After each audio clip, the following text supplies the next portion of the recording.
You are watching the iWahine talk show, episode number 6. I'm Ngati Ruanui Reynolds, founder of iWahine. And I started iWahine to provide a platform where we can see and hear the fabulous things wahine Māori are doing. Wahine are changing the world. We are redefining leadership and changing the way we do business. We are tapping into our own strengths and doing it our way. So the purpose of this weekly talk show is to share with you powerful messages and interviews that will leave you inspired and ready to get your mana wahine on. So before I get started with our guest today, I'd like to remind you about our iWahine Leadership Hui on the 25th and 26th of October here in Wellington. And if you want to find out more, you can go to the iwahine.nz website and click on the leadership tab, and you can register, and you can also download a copy of the program.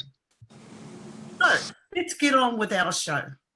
I'm really pleased to have with me today Lynell Tuffery Huria. Lynell is an intellectual property lawyer who specialises in advising Māori organisations on intellectual property issues and their cultural icons. In fact, one of her most interesting cases has been working with the Patea Māori Club to safeguard the group's POI E trademark and other aspects of its intellectual property. She's also an expert on indigenous law and intellectual property issues for Pacific Island countries, and a specialist in all aspects of trademark protection, management and enforcement, acting for a diverse range of clients around the globe, including multinationals in North America, South America and Asia. Oh wait, there's more. Lynell is the first Māori patent attorney and perhaps the only one that we know of. Well, I don't know about you, but I'm blown away. And while I want to know more about the work that she does, I'm really interested in hearing about Lynell, who she is, where she comes from, and how she got into intellectual property law. So let's ask her. Kia ora, Lynell. Kia ora, awhimai. So tell us your story. Where are you from and how you got into intellectual property law as a career? Tuatahi kei te mihi ki a koutou, kua tai mai ki tēnei hotaka I te wiki o te reo Māori. Nau mai haere mai, tēnā koutou, tēnā tātou katoa. No ko aiau, I te taha o tōku pāpā, ko Ngati Pākehā te iwi, engari, I tipu ia I raro I te korowai o te maunga tuturu ko Taranaki. I te taha o tōku māma, ko Taranaki te maunga, ko Tangohoi te awa, ko Aotea te waka, ko Ngati Ruanui te iwi, ko Taiporohe nui te marae, ko Hāmua te hapu, ko Lynell rawa, ko Lynell Tuffery oku mātua. I tūtaki rawa ki Porirua, I whānau mai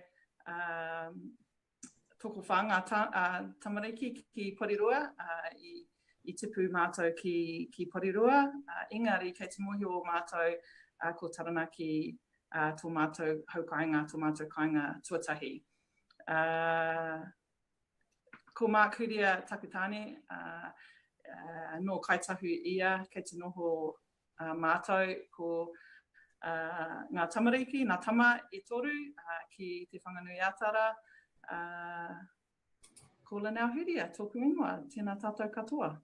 Oi, pai rau atu tō reo Māori. Tēnā koe, kia ora.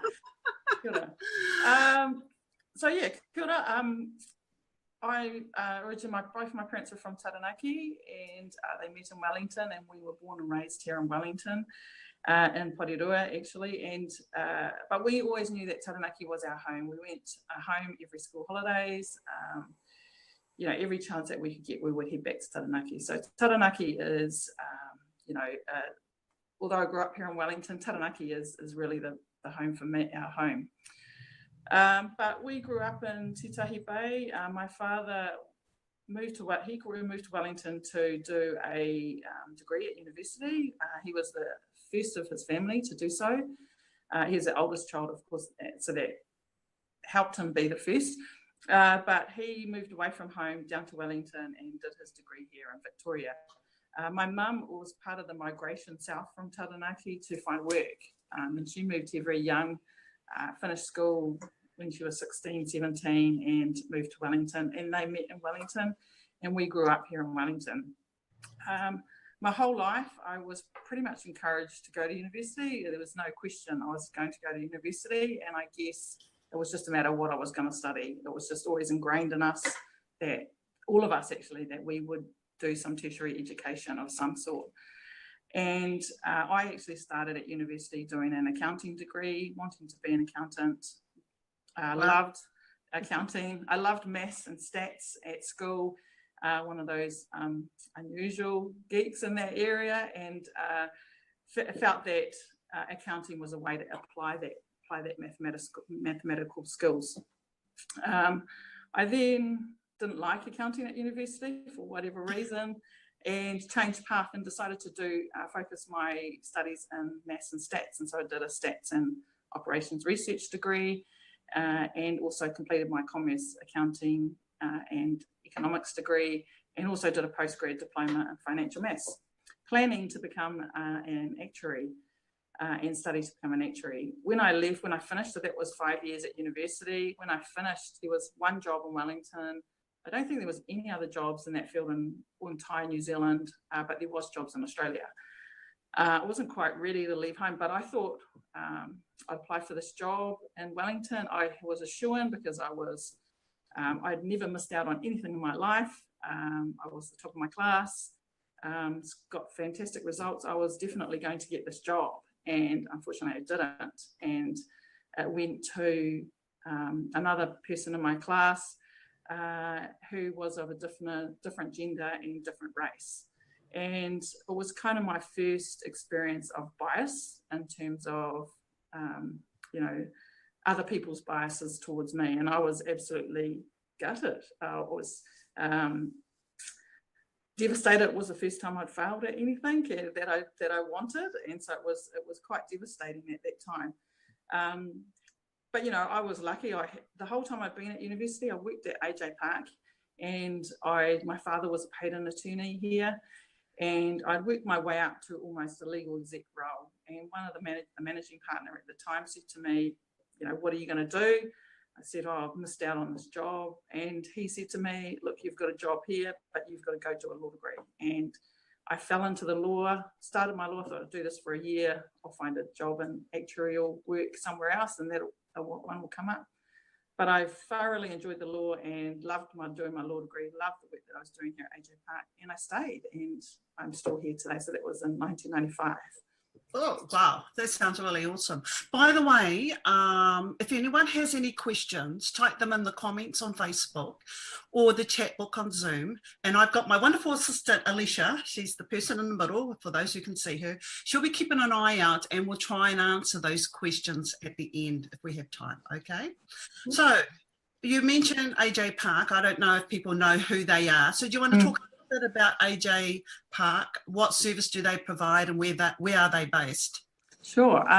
So AJ Park is an intellectual property law firm. So we are not a general law firm. We just focus on intellectual property, and we offer the full suite of services to do with intellectual property. So that includes sitting down, working a strategy out with you about what IP you have in your business, how you can protect it, identifying what is the best protection method, and there's quite a number of them, and then implementing that strategy, and then also working with you to enforce if necessary, and maintain that portfolio, because there is an ongoing obligation to maintain that portfolio.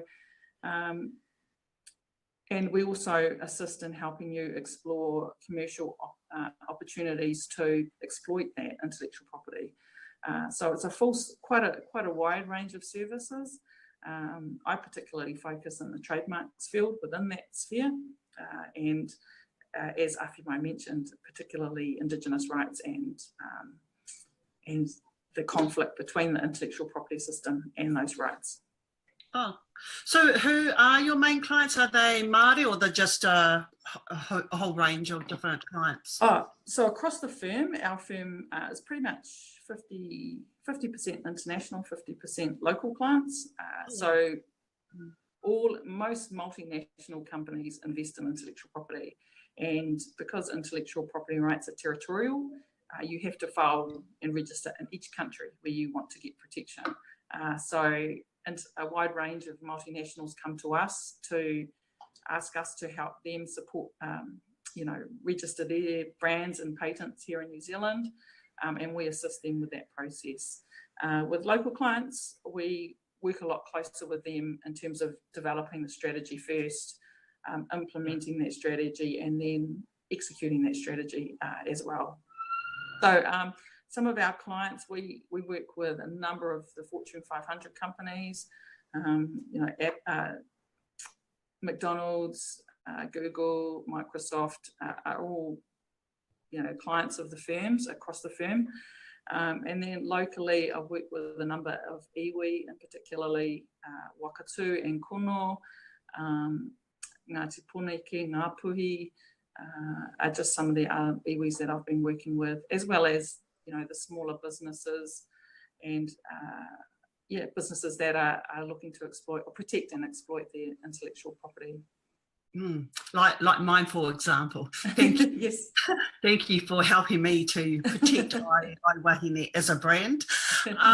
So what do you think the attitude is in New Zealand, and particularly amongst Māori, around awareness of the importance of protecting their intellectual property? 10 years ago, I would have said very minimal knowledge of intellectual property and what it can do for your business, but certainly as a number of Māori organisations have become more commercial focused, they are starting to now invest in intellectual property and protect that intellectual property, and because they can see it provides them with a commercial advantage, and that's really what IP is about. It's providing commercial advantage to make a few more make more money. And so iwi can see that investment as valuable because it helps them to generate more income and feed that back into the other initiatives that they're working on, like the social and cultural goals that they have within the iwi. So it feeds back into that cycle.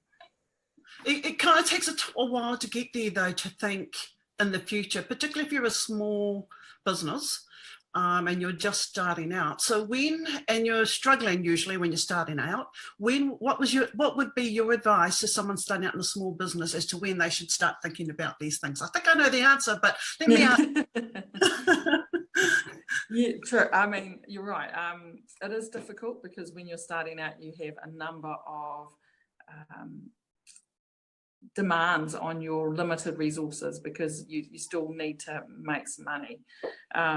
And so we would always recommend think about it right at the start, because even if you don't go down in that investment strategy, at least being aware that you're open to this risk at that starting point.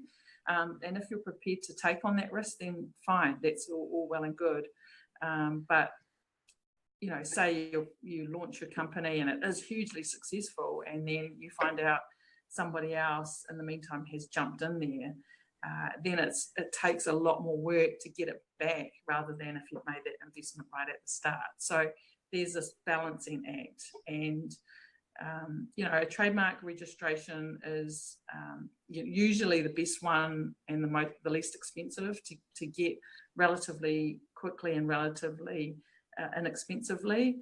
So that is one that I would ensure that you focus on. And also the other point I would make is just making sure that any new product or process you have, keep it secret as long as you possibly can. And that's a good way to keep your intellectual property strategy, your intellectual property protected until the time that you really have to say yes or no to investing in the strategy, because if you don't keep it secret, you've pretty much lost it straight away. It's in the public domain. You can't get that back. So keeping it secret as long as you can is one of the best things you can do. Oh, I should have come to you at the beginning, because I'm a bit of a I told everybody what I was going to do. So that's really good advice. If you're someone coming in and a bit worried about and wanting to get advice, but a bit worried about what it's going to cost, what would you do? Do you offer free consultation? At the beginning? Yeah, we do. We do offer a first hour free, so for a consultation process. And if you're starting out, there's also a lot of support out there from government. So Callaghan Innovation has funding in this space. You have to pay half and they'll pay the other half through their innovation IP training programs that they've got running at the moment. There's also NCTE has capability vouchers, which again, they pay half, you pay half. So that's a way to help reduce the impact by getting funding from these organisations. You do have to obviously meet their requirements, but I understand for Māori it's a lot easier, but you still need to meet their requirements, and it's a good way to get that good strategic advice up front. And then, like I said, you get that from those two programs. You will get a list. Okay, we should register this trademark. You should protect this patent. And then, if you decide you don't go down that path, then you know the risks that you're faced with straight away. So that's one of the best things of those programs. Can I just check that again, Lynell? Because I'm actually registered as a service provider on NZTE for offering business coaching services. So are you saying that AJ Park are also registered as a service provider? Yes. Providing advice on this? Yes, we are. And NZTE, New Zealand Trade and Enterprise, pay up to 50%. Cool. Oh, that's really awesome. Can I just ask you about iwi stuff and cultural icon? What's some examples of a cultural icon just for people to think about? Because we take a lot of things that we have for granted. So are you able to give us some examples around cultural icons? So I think one thing when registering intellectual property, it's good to think about what traditional knowledge in one box and then contemporary works in another box. So contemporary works, meet the current requirements of the intellectual property system. So they are quite easy to protect, provided they meet the requirements in the legislation. So that's that box. And for cultural icons, we're really talking about things that fall into traditional knowledge. And our intellectual property system is not built up to protect cultural icons, because that's not the purpose of the system. But a number of iwi have started to use the system in a way to help protect these cultural icons. So, I've worked with Ngati Ruanui in registering their name, Ngati Ruanui, as a trademark, purely to stop third parties from using that name in a commercial sense in New Zealand. So it's really a protection measure. It's not about, we don't want anybody saying where they're from, that they're Ngati Ruanui. It's about protecting that commercial sense, stopping anyone else from getting into that space. And also, should the iwi decide they want to get into a particular space, they can. And they can use that name and as a trademark, as a brand, in association with their services. So that's one example. Other examples is, I can't really talk about some of the pending matters that I'm working on at the moment, but certainly it has been difficult registering iwi names. It's a quite frustrating process that we have to go through, but that certainly Ngati Ruanui felt that it was worthwhile, and other iwi have as well. So Ngāpuhi, Ngāti Pōneke have as well, and Wakatu and Kono have also protected a number of their cultural icons through that process as well. So I mean, there's a broad scope. At the moment, because the legislation doesn't provide a good it doesn't provide a regime for protecting those cultural icons. It is not their best system, but it's a best of what we've got sort of situation that we're faced with. And until we get some sort of legislation like we've seen with Kamati Haka and also Te Awa Tupua, we are not going to, those pieces of legislation are very unique and really, provide really strong protection for those cultural icons. But for us to get protection for each individual cultural icon that we have would be such a long process. It's difficult to envisage how we might get to a place where all cultural icons are acknowledged and recognised in that way. So using the IP system as it is at the moment appears to be the best option. Okay, I have a question from Marama Cook. Do you think there is enough awareness out there among Māori that they are or could be more cognizant of their rights around cultural and intellectual property rights? Perhaps we tend to be a little complacent of our taonga, and before you know it, someone else has claimed it as theirs. Touched on a little bit on that with the Kamati Haka, and we still profit from it. Should there be a commitment from iwi to help out in this area too? Yeah, I think that's a good idea. I mean, it's really one of the issues that I've talked about in the past is, if we need to maintain the values that underpin our culture at all times, and if we allow society to impinge on those values, then the culture as a whole can lose its inherent value. And so being very cognizant of those underpinning values, maintaining those values are very important. And I completely agree with that statement. We can become complacent. We think, that's funny, but if we don't maintain the integrity of our mātauranga Māori, then we are at risk at losing it. Cool. Alicia, are there any other questions on Facebook or anything? I'm keeping an eye on it, not so. Yeah. So okay, thank you. I was thinking, you're talking about Lynell talking about keeping the integrity. It made me think about Māori frameworks and sometimes how they're used sometimes. Where would that fall? Sometimes they're applied and they're not really applied tika. Someone else has sort of taken bits from it. They haven't fully understood it, and then they've implemented it and said it's a Māori kaupapa or a Māori framework, but actually they're not really doing it properly. So what's your view around that? What should people do? I guess, it's hard to, it's always hard to challenge that sort of framework because and that's another thing. It's not generally the Māori way to challenge. And certainly in those circumstances, you will have Māori on the other side as well who have been involved in some aspect of that framework. So it's hard to challenge.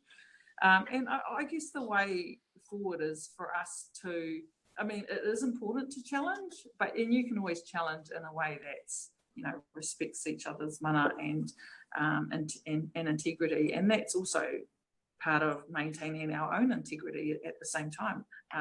But it's an interesting question because, we're certainly faced with that a lot at the moment, particularly in a lot of the programs that are being developed by government in a lot of spaces. Yeah. And they are being challenged, they are being challenged, which is great because we want to make sure that these frameworks are robust and will work, long term. Ultimately, it's about supporting our people to achieve their goals, and we want to make sure these frameworks work in the right way. Correct. Yeah, absolutely. So, what has been your biggest challenge in your career to date? And why? I guess, finding, I think here at AJ Park, I had a bit of a struggle finding my place here, and had discussions with the partners and others within the firm, and and got support from the firm, which was it was my hardest challenge, but also my greatest achievement too, I think, is developing a practice around purely focused on Māori, assisting Māori, working with Māori, particularly in the intellectual property space. So that for me has been very challenging, but also very satisfying at the same time. So that's the work that I love doing. I love supporting Māori because I think it's a way for us to support not only the economic goals but also cultural goals, and protect whatever we want to from misuse and misappropriation in the future. So that's kind of the space I love to work in. Cool. I would say it's easier now with all the post-settlements. Yes.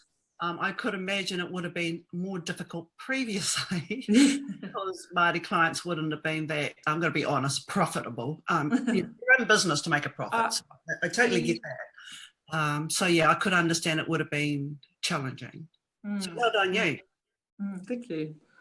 And how did you overcome that? You just had support of people there? I mean, because this is an issue for a lot of women who are working in mainstream, either government, private organisations. What you see is finding your place and it's about aligning your desires, your ambitions, your goals, and for most of us, we do want to help our own. So how do you reconcile that working in a mainstream organisation when they are more focused on profit, and that's not necessarily upfront for us? It's not the only consideration. It's more important around social, around cultural aspirations as well. So how did you reconcile that?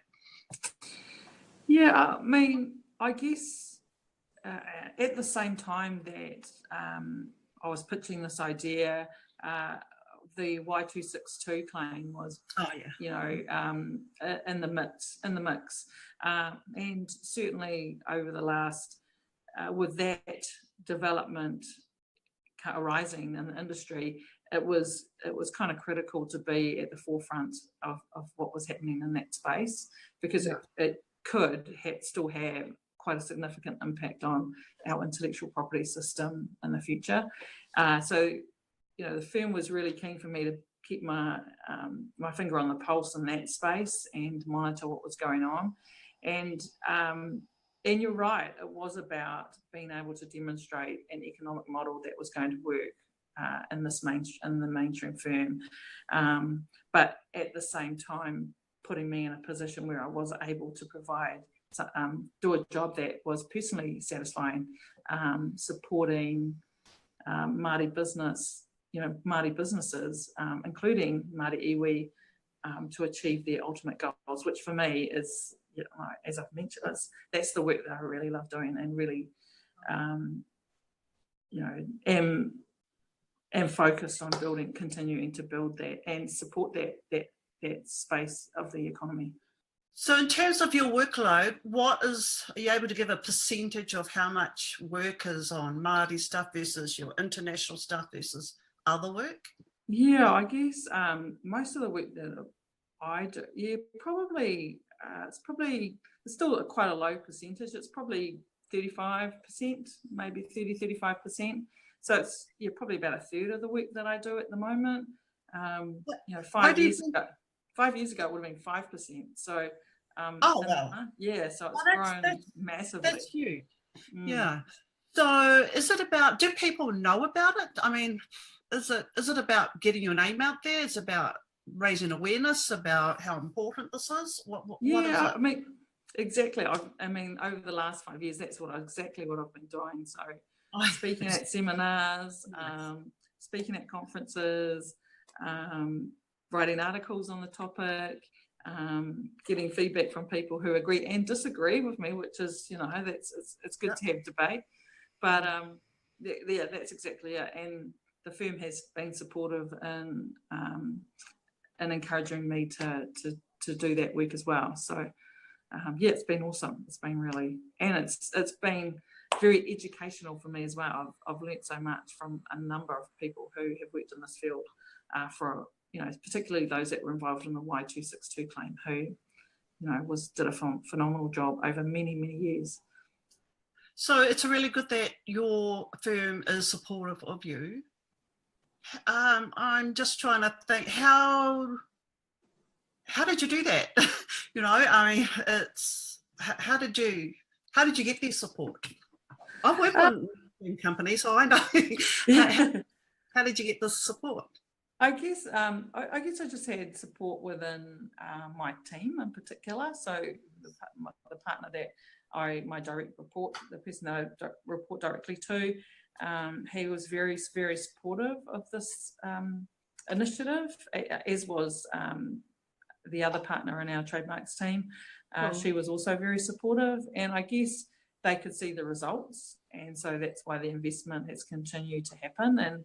And I think I'll be honest with you, it probably was timing. Like it was timing as well. I think it was time. Māori businesses are a lot more sophisticated than say 10 years ago. We've got people in there with who have great qualifications, who acknowledge the value of intellectual property, and so they're asking these questions. Most of the government departments also talk about intellectual property, how valuable it is. If you're doing anything innovative, you need to be thinking about intellectual property. And like I said, working out a strategy that works for you. It's not about protecting everything and spending a lot of money. Sometimes it's just about making sure it's kept secret. Okay, I have another question from Te Rangi Māori Williams. Are there any particular Māori groups you think should be really looking into getting intellectual property advice but are failing to do so? Well, I know that most of the I think the ones that I would think are a lot of the organisations that are getting into the honey space. Some of them are getting advice, but some of them aren't, and that's definitely a growing industry for Māori and iwi. So getting involved in intellectual property early in that space, I think, is quite critical because it is such a competitive market at the moment. So making sure you're ahead of your competitors is part of the IP strategy that you incorporate into your business. So that's definitely one space. There are still a lot of iwi out there who haven't thought about their intellectual property, what that might encompass, and whether they should or shouldn't protect it. Another area that I think is really fascinating is whether we can collate mātauranga Māori into a space and record it, because in the our tupuna, they pass things down verbally all the time, but we're not, in some places, we're not passing that information down. And how can we capture that information and keep it in as a resource or something that can be passed down from generation to generation, especially in this digital age? That's another project that I've been working on or have put forward to certainly my marae, some of the work that they should be thinking about in that space. I mean, that would be really fascinating work to be involved with. But so there's plenty of Māori out there that need to be. I think intellectual property is all about building goodwill in your business, and whatever that business may be. It may be a social enterprise. It could be a marae. It could be an iwi or corporation, but each organisation has its intellectual property, so all of them should be thinking about what strategies they have for that. Yeah, I often raise it with some of the people that I work with to think about it, and of course they come from a Māori worldview, and they've created something, a program, a product, or a something. And they're delivering it, and I say to them, you should think about that, and they say they don't feel that they should because it's not theirs, it's he taonga tū. So what do you say to people who you say that, you know, because I think it gets back to what I was saying previously. He tika rātou, it is a he taonga tuku iho, but if somebody else grabs it and doesn't, it's about that integrity of it, and I'm always concerned about it. So what would your advice be to them? Yeah, that is a really tough space, and we've actually been working with an individual who had created a new woven product, and they'd used different processes to create that product. They'd taught other people how to make it. Those people had then gone out and started selling that product to, you know, developed a business around that product. So I guess when you're, especially in training, like if you're training someone in a particular field, what would you be happy with them doing, and what wouldn't you be happy with them doing? So would you be happy to take all the information from your program and then go out and start training other people and encroach on your business in a way? So figuring out what it is that you consider is the you know, the value that you bring to your business. And you know, you may not claim, you don't have to claim the taonga tuku iho, you may just claim your program manuals. You know, they cannot copy my program manuals. That's what I've researched, that's what I've developed, that's what I've created, that's my innovative creation, and that's what I'm going to protect, and no one can copy that manual. And then those people can go away and develop their own manual, and you know, use the traditional knowledge in a different way, but they just can't copy what you've done and what you've developed. Is there any new knowledge though? Is there new knowledge? I mean, we've all, when you start to put something together like a program, you have often looked at others first and done your research. So is there any new knowledge? I'm just not sure. Is that, how can you claim that it's your own? I'm not sure where I'm going with this, but for example, in my research, I came up with a framework around Māori woman leadership, but it's not really, I've taken it from here, I've more or less curated stuff and then put it together and given it a name, and then that's it. So what would you say there? Well, but in your case, you have protected your name. So iWahine. Oh yeah. So you have protected that part. So and that's kind of the point is, okay, you don't feel like you may not own that research, that pulling all that information together, but you have created this name iWahine, and you've created a business model under that name, and generated goodwill under that name, and so all the goodwill is in that name, and so you have protected that name. So I guess that was a perfect example of that you just gave me. So I was after self-promotion. Yeah, but that is that's the value in a trademark. That's also the value in a trademark as well. But it means people come back to you for that women's leadership training program that you deliver under that name. So that's the value that you've brought, and you've protected it. So that's a good example. So talking about business, I understand that you have a business with your husband. Are you able to tell us a little bit about that? Yeah, so our business, we started in 2010. My husband is a builder, and he actually wanted to get out of building residential homes because of the liability around that now, particularly for builders, and decided he'd come up with this new process for laying residential, the foundation, concrete foundations. And we did a bit of research on that and found out that we might be able to get patent for it. So we ended up investing in securing a patent for his process that he developed, and then decided to start this new business. And we've now been operating for seven years, or nearly 7 years. But he, one of the key reasons we started this business was really we saw a real shortage of jobs for young Māori men. Certainly at that stage in 2010, there was no trade training scheme, and you know, my husband had started as a 16-year-old in the building business and really built up, you know, quite a good reputation, a really awesome business around it.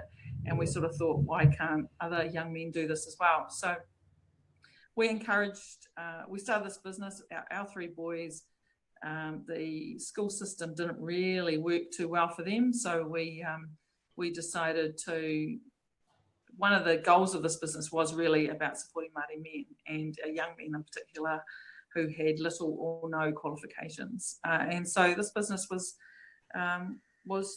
you know, helped us achieve that aspiration. And so now we have about 9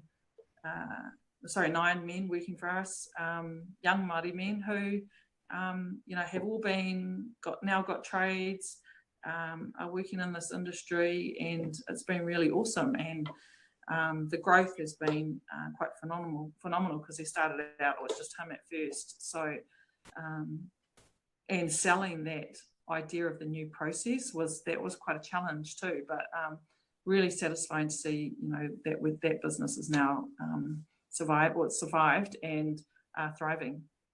Oh, that's really cool. And with the woman that I work with, Māori women that I work with, that's often their reason. They either want a lifestyle, to build their lifestyle, their business around their lifestyle, i.e. being able to be at home with their children or to help older parents.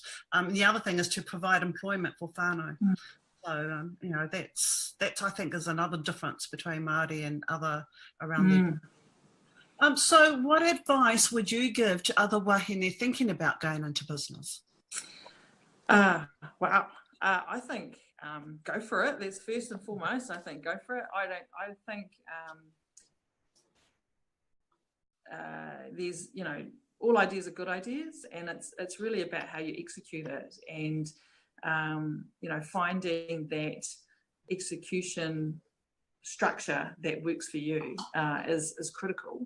And yeah, I just think go for it. I you know, part of the reason why I love the job that I do is that I do get to work with businesses who develop new ideas, who create new things, who work in a new space, and they are so enthusiastic, they're so inspiring, and their enthusiasm just rubs off on me. So I get really passionate about their business and what they're doing. So it's really about, you know, supporting those businesses and making helping them to achieve what they want to achieve.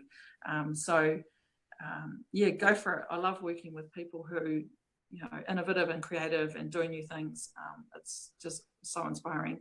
And then you know, you read about them in the paper a few years later, and you know, it's my claim to fame. I can say I helped them, you know, do their little bit, but it's really inspiring. It's really awesome to see, particularly Māori succeed and, you know, achieve all their goals that they want to. It's awesome.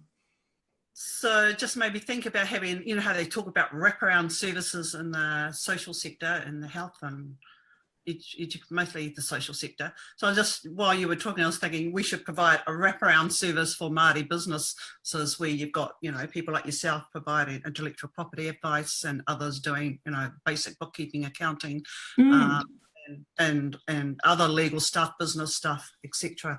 So what are you working on now, Lynell? Oh, wow. I've got, yeah, lots of projects on the go at the moment. I think that the ones I touched on already are the most exciting, which is the exploring how we can capture mātauranga Māori and protect that, ensure that that's passed down from generation to generation. So that's really exciting.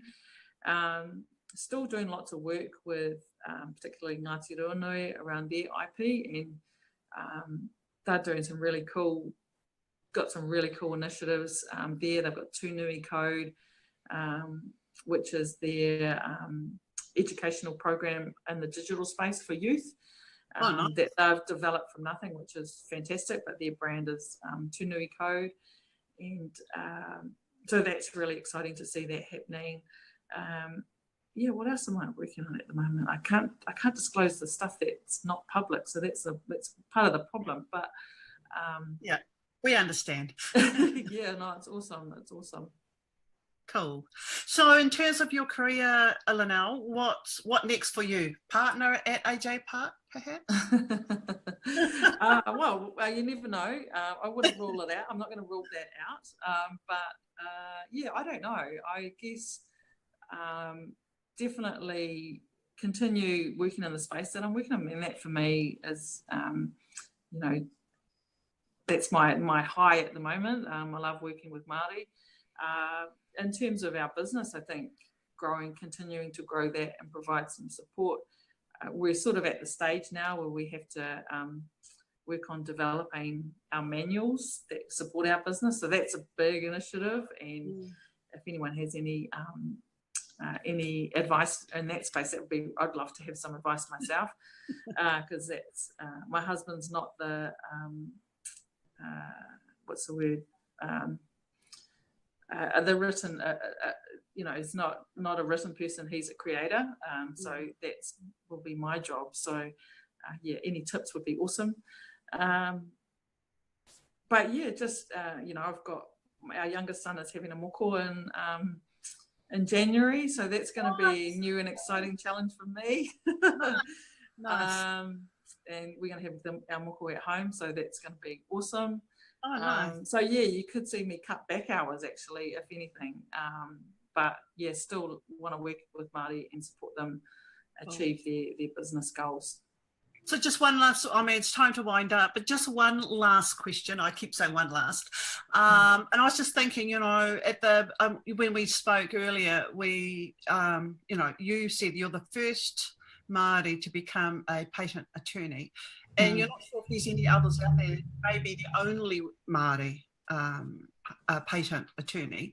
So what advice would you give to other young aspiring lawyers to encourage them to move into the intellectual property law space?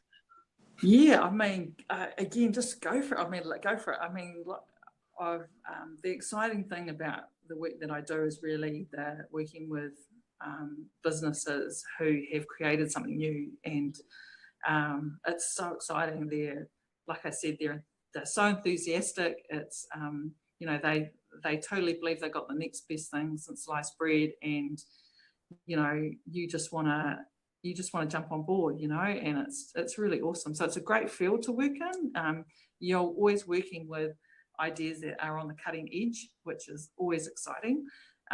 So yeah, I mean, come and see me. I'd love to have a chat. I'd love to get more Māori into intellectual property, because I think it's a really awesome space, and I also think you can get some satisfaction from it, particularly if you are interested in supporting Māori and iwi in that space. Cool. So other law firms would actually offer that service, but they don't focus specifically on it, correct? Yes, that's right. Yeah, there's most of the big law firms have an intellectual property team, and there's also some other specialist IP firms across the country that are out there. Yeah, there's plenty. Oh, cool. That's awesome. I've just said that so they know there's lots of opportunities. Because, you know, yes, there is. Yeah, after study, you need to pay the student loan and stuff. Yeah, AJ Park is not the only IP firm. Awesome. Thank you, Lynell. So thank you very much for your time today. Nei rā te mihi mahana atu ki a koe, mō tō aroha me tō koha ki te kōrero atu kia mātou katoa e whakarongo ana ki tō kōrero a tāhua. Nō reira, tēnā koe, Lynell. Tēnā koe, mawhimai. Nā mihi ki a koe. Oh, kia ora. Thank you, everyone. Bye from us. Bye from Alicia. I did introduce you, didn't I? Bye. And bye from Lynell. Yeah. Hei kona.